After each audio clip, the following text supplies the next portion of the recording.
Hey guys, so I'm back. It's going to be a short video today, but I just wanted to update you guys on a bit of the progress or frankly some of the news that I got. So today is 11:51, February 25th. So again, it's day 6 right now. It's pretty much day 7 because it is almost 12 o'clock. But um, I received some news from actually my grandmother told me, but so my mom has a business actually. So um, I was raised by my single mother, and frankly, she started a business to keep us alive, and it has been pretty successful, I would say. But I really, I really start to notice what people call this lifestyle inflation and how destructive it actually is. Because my mom, when she started out her business, right, it was pretty successful within a year, and she ended up getting like a Porsche. And around 4 years ago, she bought our first house, of course, on mortgage. And I just feel like, even though we were making upwards of $80,000 every single month, I still felt so like poor. And frankly, my mom is she's a brilliant businesswoman, but I feel like she's so financially illiterate. Whenever I feel like whenever she had the money, she just had to had an impulse to spend it. I never felt rich in my life, even though we were making the top 1% of income in terms of business revenue. And but I guess it's sort of a mentality thing because my grandma, my mother, and my grandpa did come from China, and they came from a very poor background. In fact, I think my great grandmother, but our family heritage basically stemmed from a bunch of farmers, like most other Chinese people. But the point is, even though we were making a lot of money, and I didn't even realize it, because although we had, all these cars, we had two cars actually. We had a Toyota and we had a Porsche. And then soon we got a house. And she even took me to private school. I never truly noticed how much wealth she had, and I always felt like I was poor because she always told me that we needed to budget. We needed to spend as little as we possibly can. We cannot waste money.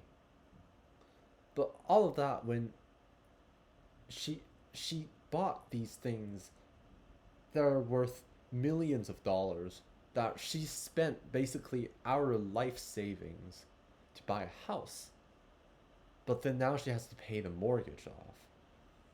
And that's the news I received. Actually, we technically have two mortgages because we moved locations of our company actually before we bought our house. And because the new location is not on the first floor of West of Broadway Street, which is basically where we're located, there's not enough like walker buys. There's not enough traffic there. So I think that's the reason why our business hasn't been doing as well as it should have after we moved. But we moved there and we took a mortgage in order to essentially move our business to a better quality location. But around 2 3 years after, we decided to get another mortgage to buy ourselves a house. And a house, in Chinese culture, is extremely important. In fact, it's pretty much the lifeblood of what you call being able to start a family. You need to have some sort of house. And when she bought it, I thought nothing much of it, right? I was like, I mean, you bought a house, right? And you said we got a budget, so this must be in your budget. That was naturally my mindset. But now that I think about it, we're $2 million in debt, and we gotta find a way to essentially pay that off. And even if we make a lot of money, even if we make 100K a month, but we're still plagued by something like a mortgage that we gotta pay off with, $2 million extra interest or something. That's ridiculous. I think this is, yeah, like lifestyle inflation. That's what they call it. When you make more money, but then you end up spending more money proportional to how much you make, then at the end you are as poor as if you did not make that extra money at all. And this, I never felt this luxury because it's all been eaten up by debt. And my mom doesn't have a good credit score according to her. And because of this, because of COVID, um, our customers in our business got this big hit, and honestly, we survived through it because of government aid and because the Canadian government actually gave us quite a bit of money in order to sustain the local businesses. But I just realized that we had no savings. We had nothing. The only thing we were relying on is a singular source of income, which is my mom's business. And if that ever collapses, then she's gonna have to sell the business, and we won't have a reliable source of income. I wish she saved more, and I wish that you know, looking back at it, that I, I saw what she was doing and I was somehow able to change it. But at this point, I don't think there's anything I should say because I can't change the past, and but what I can change is the future. And personally, I don't think any sort of change is going to help my mom, and because she's been doing this for the last 15, 20 years, right? She's been independent. She's been bearing this family on her back for the last 20 years. And I can tell how hard it is on her. I mentioned this, but she's very irritable, and I'm concerned because not only is that bad for your health in general, but that indicates more of a psychological mental problem. And she, she gets irritable easily. She, and frankly, this atmosphere has translated a lot into our family dynamics. My grandma, my grandpa, myself including, feel eerily distant towards each other. And because my mom is the sole provider of this family, all of the burden is placed onto her, and I can't blame her for that, and no one has the right to blame her for that.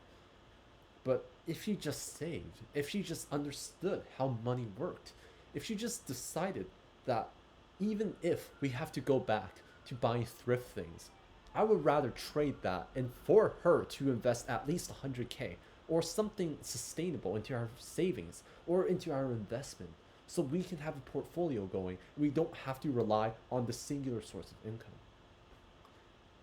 If our business if our business does collapse, then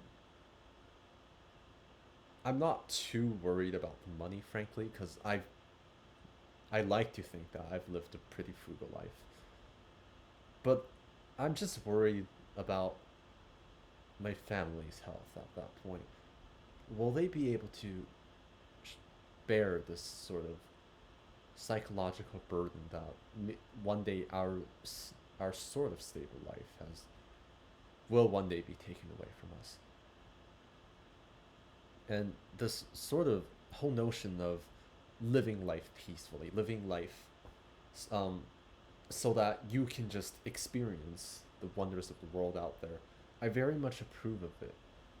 But at the same time,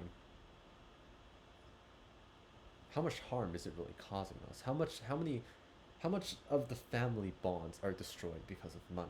And I don't want that to happen. And as Eman said, if you want to be a if you want to be a renaissance man, you need to have, I think, time freedom, location freedom, and there's one more. But you need to be financially free. And I intend to start a SMMA even more now, just because I know I need to help this family, and I need to do my part as a man, and that I need everyone here to hold me accountable for it. People say that you gotta balance your work life. I don't see it much as that. I think you need to do as much work as it is necessary for you to perform your duty as whatever you want to become, for you to achieve your own ambitions. So this is less of a update sort of video. I just wanted to give more of an update to my life instead. And I'm sure we'll get through this. I believe in Buddha. I am a Buddhist.